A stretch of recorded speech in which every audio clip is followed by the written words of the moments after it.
महाराज ये इतना पुण्य दान सब कुछ किया, इतना तीर्थ किया, तो क्या हो गया? इनके अंदर अहम आ गया था। जो अहम आ गया इसलिए इनको नरक के दर्शन। अब इनका समय पूरा हो गया तो नरक से लेकर के वैकुंठ पहुंचे। तो भैया भीमसेन दुर्योधन ने ऐसा कौन सा काम किया था कि इसने तो पाप ही पाप करे, पूरा जीवन ही पाप करे महाराज, पर इसको स्वर्ग कैसे मिल गया? उन्होंने कहा ये वीर गति को प्राप्त हुआ। इसने सब कुछ भले बुरे कर्म करे पर इसने पीठ नहीं दिखाई। पूरा जीवन सब भाई मर गए, सब कुछ मर गया, पर उसने वीर गति को प्राप्त हुआ। युद्ध में भी उसने पीठ नहीं दिखाई। ये योद्धा जो होता है, जैसे सेना हमारी जो सेना हाँ, तो वो पीठ दिखा करके भाग जाते, उस बताइए उसको स्वर्ग मिलेगा? जवान लड़ते लड़ते मर जाए, वीर गति को प्राप्त होता है। उसी प्रकार से ये क्षत्रिय है, योद्धा है, ये वीर गति को प्राप्त हुआ है। यही महाराज पुण्य है। आप लाख पूजा पाठ करिए, हवन करे, सब कुछ किया, धनक से कमी रह गई। विचार कर लो, जहाँ अर्जुन जैसे, नकुल, सहदेव, भीमसेन, द्रौपदी जैसे ने इतना पुण्य दान त्याग किया, सब कुछ किया, उनको भी नरक को दर्शन तो करना पड़ेगा। ये अभिमान में मत रहना।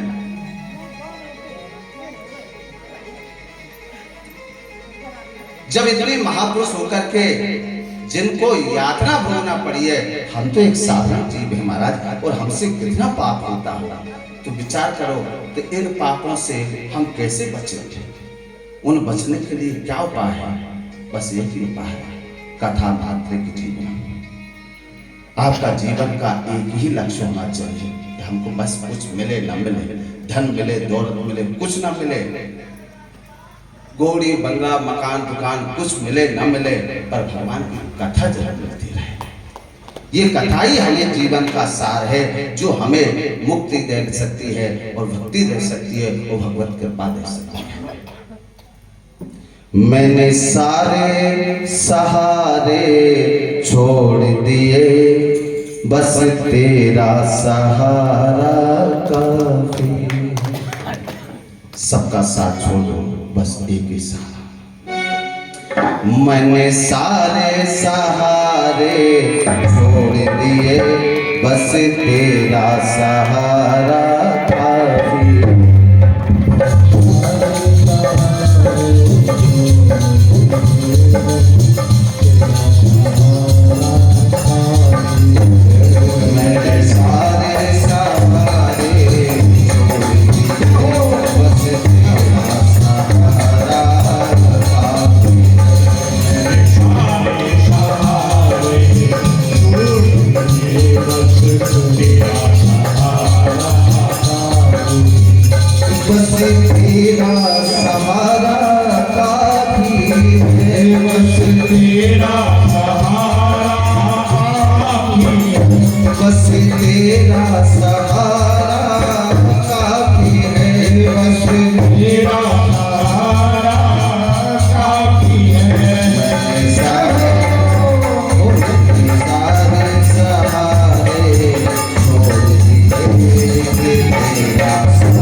Thank you.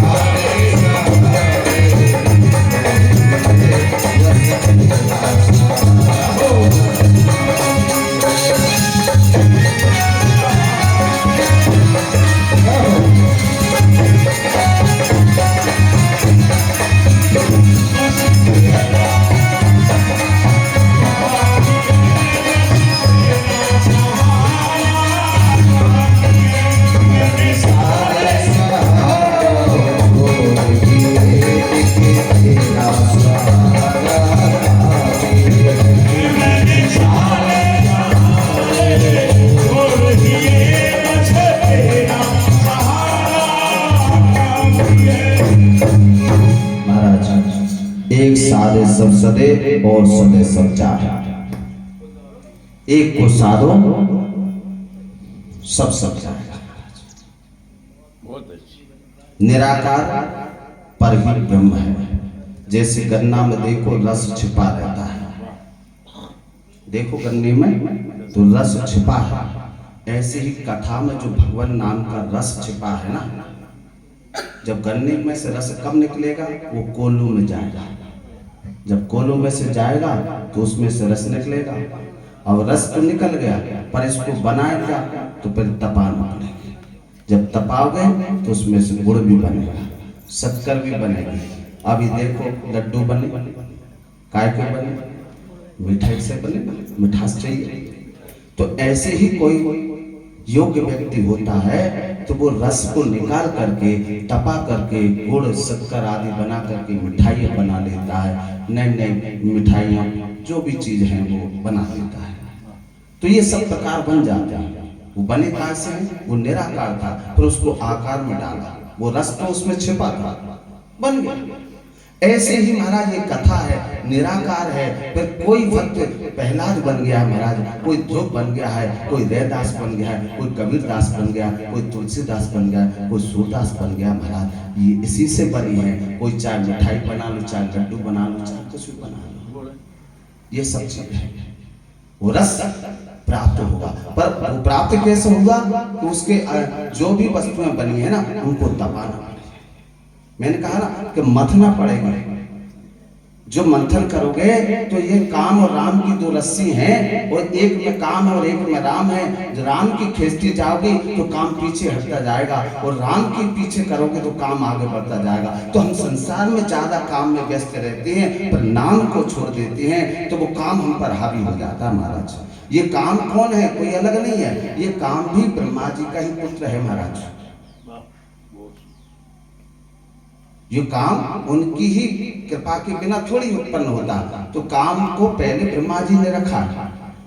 ये रति है, जो मति है, रति जब काम के प्रति रति जो होती है वो दक्ष प्रजापति की है। दोनों में विवाह हो गया, पर उन्होंने कहा कि तुमको स्थान सबके हृदय में वास करो। ऐसा कोई व्यक्ति नहीं है जिसके हृदय में काम हो तो रति ना हो। तो रति भी है, काम है, दोनों है। दोनों चीजें प्राकट है महाराज, इससे कोई बचा नहीं है। पर यही बात यह है कि काम और रति को ब्रह्मा जी ने इसलिए पैदा किया था कि संसार का विस्तार हो।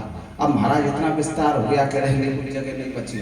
आप जब देखोगे मरघट आप ही कब्जा करें, तो हम तो ठाकुर जी से प्रार्थना करें कि अब इसको बंद करो। संसार की सृष्टि के लिए तुमने पैदा किया था, अब इतनी पैदा हो गई कि जगह ही नहीं बचती। डुकरा डुकरिया घर में बूढ़े आड़े किसी को रह नहीं जगह नहीं रहे।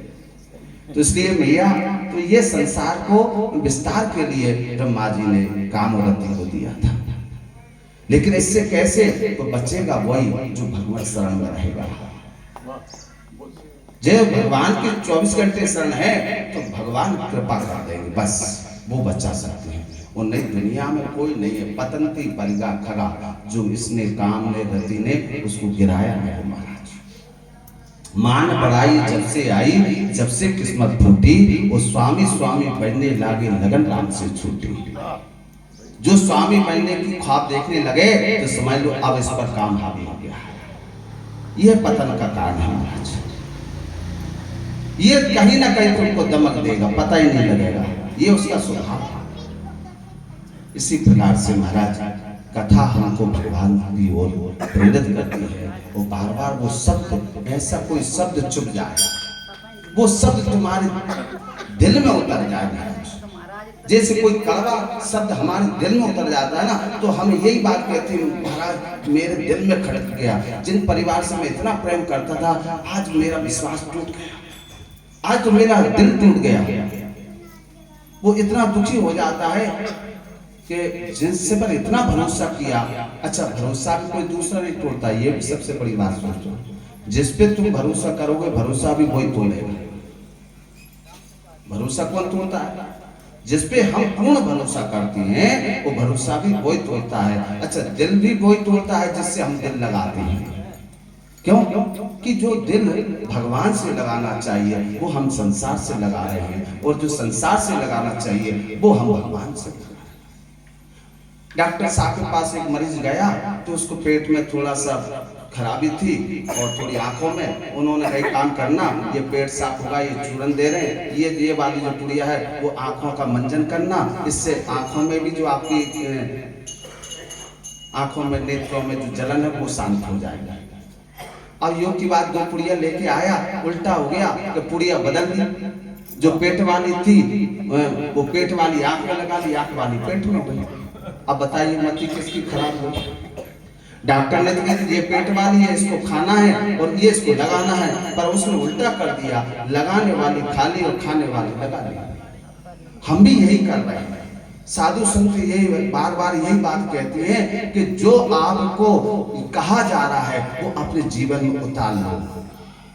कि काम करना बुरा नहीं है, घर में रहना बुरा नहीं है। आपसे ज्यादा गोपियां रही, संत रहे, महात्मा रहे, सब रहे, उन्होंने अपने ग्रस्तों को चलाया, ग्रस्त धर्म को चलाया है, पर ध्यान भगवान में लगाया है। प्रेम भगवान से करो और इतना करो कि दुनिया तुमको ऐसा लगे कि दुनिया है ही नहीं है। बस भगवान से दिल लगाओ, प्रेम भगवान से करो, जितना भी करो प्रेम भगवान से करो। ये महाराज कोई ज्यादा नहीं, 200-500 वर्ष की अभी कलिकाल की घटना है। एक राजपूत छत्रानी, उनके पति नहीं, शांत हो गए महाराज। ये ग्वालियर से नौगांव के आसपास की घटना है। उनके कोई घर में कोई पुत्र था नहीं, संपत्ति बहुत थी और संपत्ति इतनी थी कि करोड़ों। अब उनके मन में विचार आया कि कुछ है नहीं है, बच्चे वगैरह है नहीं है, पति थे वो भी शांत हो गए, अकेली थी बेटो। तो उनके मन में आया क्यों ना एक मंदिर बनवा दिया जाए ठाकुर जी। तो बांके बिहारी जी का सुंदर मंदिर बनवा दिया। जो पैसा था सारा पैसा मंदिर में लगा दिया।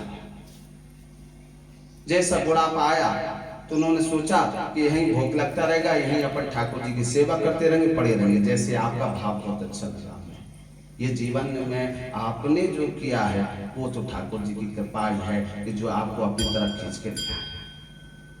महाराज उसने भी यही विचार कर लिया कि बुढ़ापा है तो भगवान का भजन करते हैं, धन को क्या करेंगे, कोई है भी नहीं है इसको, इसलिए ठाकुर जी का मंदिर बनेगा, सेवा होगी, पूजा होगी और आखिरी उपाय है कि ठाकुर जी तेरा तुझको अर्पण प्याला देंगे। बढ़िया बात है, बिहारी जी का मंदिर बना दिया महाराज। और बिहारी जी का मंदिर की सेवा पूजा अर्चना होने लगी तो गांव वाले भी बड़े प्रसन्न हो गए। महाराज आपने अच्छा काम किया है, तो सभी लोग तारीफ करते हैं, नहीं साहब बहुत अच्छी बात है। तो गांव में बहुत भव्य मंदिर बना। कमेटी वाले थे, सेवा पूजा अर्चन करने, जो भी भोग बनता था तो वो भोग लगने के बाद माता जी को प्रसाद दिया जाता था, कोई भोग माता जी को मिलता था वो। लेकिन धीरे धीरे कुछ समय बाद पुजारी बदलते गए। उसके बाद कोई ऐसा पुजारी आ गया बड़ा दुष्ट प्रवृत्ति का, जिसने पूरा मंदिर बनवाया, सब कुछ बनवाया, पर ठाकुर जी को भोग जो बना के देना बढ़िया घी में, लड्डू में, बढ़िया प्योर शुद्ध घी में, पर जो माता जी थी ना उसको सूखी रोटी देता था। पर उस माता जी ने शिकायत नहीं करी।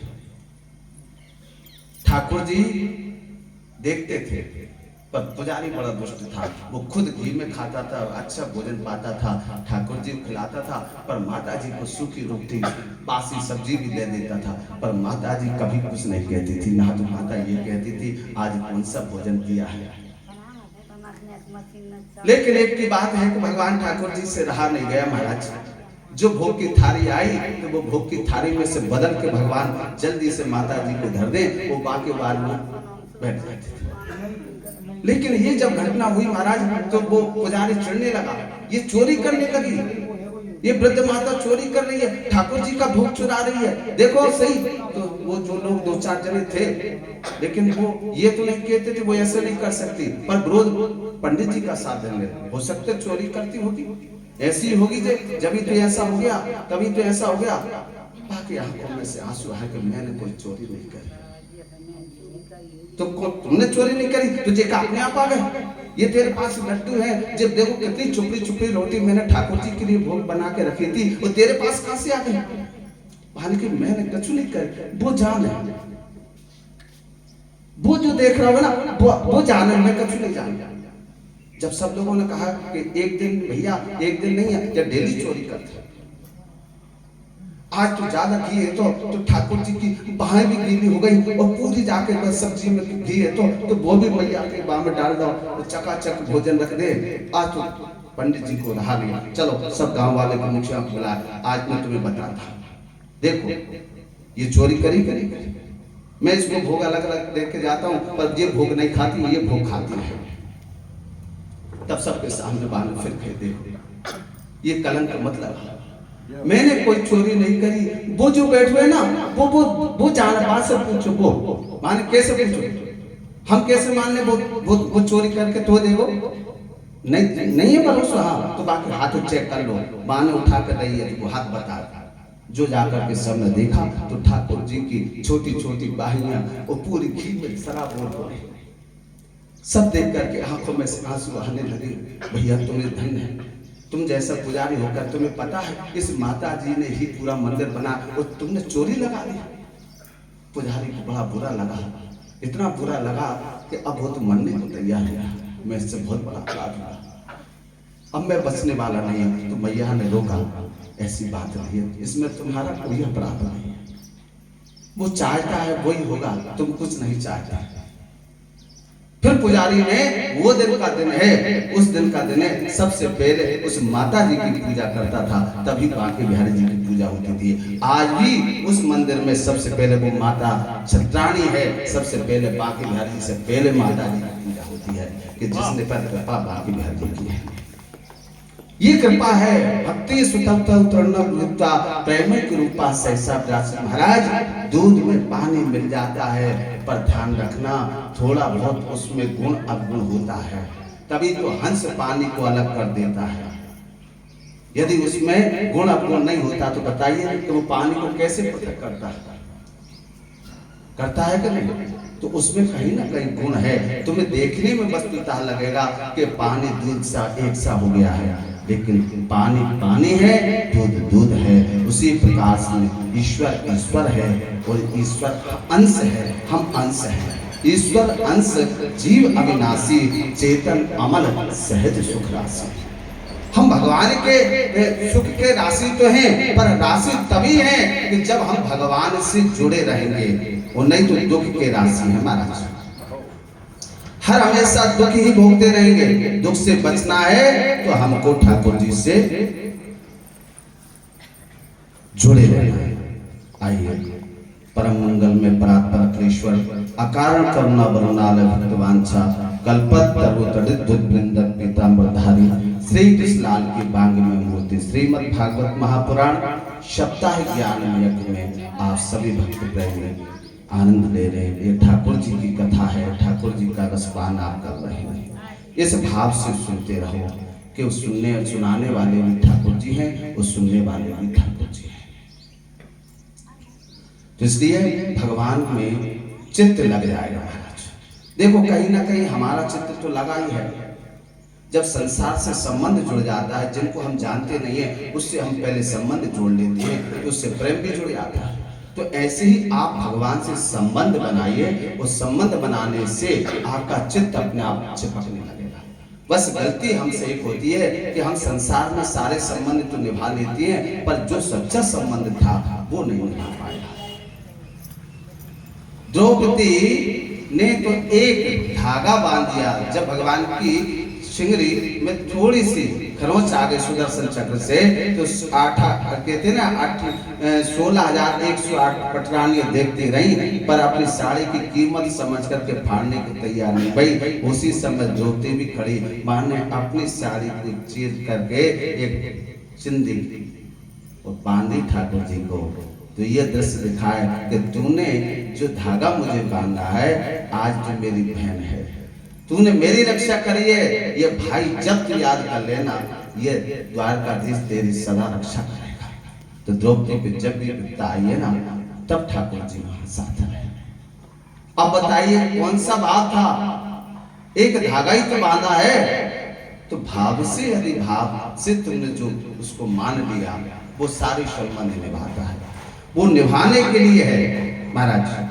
आइए पूर्व में आपने गोवर्धन महाराज की कथा में प्रवेश किया, तो कथा में गोवर्धन नाथ जी की भगवान ने पूजा कराई। देखिए महाराज 7 कोष के गोवर्धन नाथ हैं और 7 वर्ष की भगवान की आयु है भैया। 7 दिन तक ठाकुर जी ने गोवर्धन नाथ को उठाया। जब मूसलाधार वर्षा हुई तो 7 दिन तक वर्षा इतनी हुई कि सब ब्रजवासी घबरा गए। हक्का बक करेंगे लाला अब क्या होगा, चिंता ना करो, अब तुम आंखों को बंद करो, मैं ठाकुर जी से प्रार्थना करूं, वो कोई ना कोई उपाय बताना। तो गिरिराज धरण प्रभु तुम्हारी शरण, गिरिराज धरण प्रभु तुम्हारी शरण, प्रभु तुम्हारी शरण, प्रभु तुम्हारी शरण, प्रभु तुम्हारी शरण, प्रभु तुम्हारी शरण, प्रभु तुम्हारी शरण, प्रभु तुम्हारी शरण,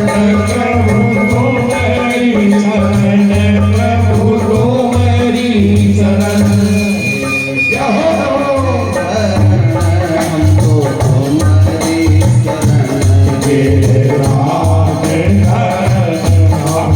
तुम्हारी शरण, ब्रजवासियों चिंता न करो। अब बाबा गोवर्धन नाथ ने हमारी सुन ली। क्या सुनी भैया?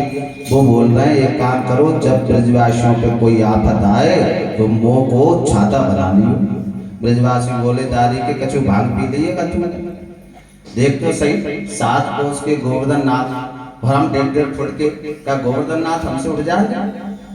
उन्होंने कहा कि देखो गोवर्धन नाथ ने हमसे कही है तो उठ ही जाएंगे, प्यास करने में क्या लगा होगा। उन्होंने कहा ठीक है भैया तू कह रहा है तो भैया कोई ने अपना डंडा लगाओ, कंधा लगाओ, हाथ लगाए, सब ने अपनी अपनी ताल लगाए और जो जयकार लगा बोल गोवर्धन नाथ की।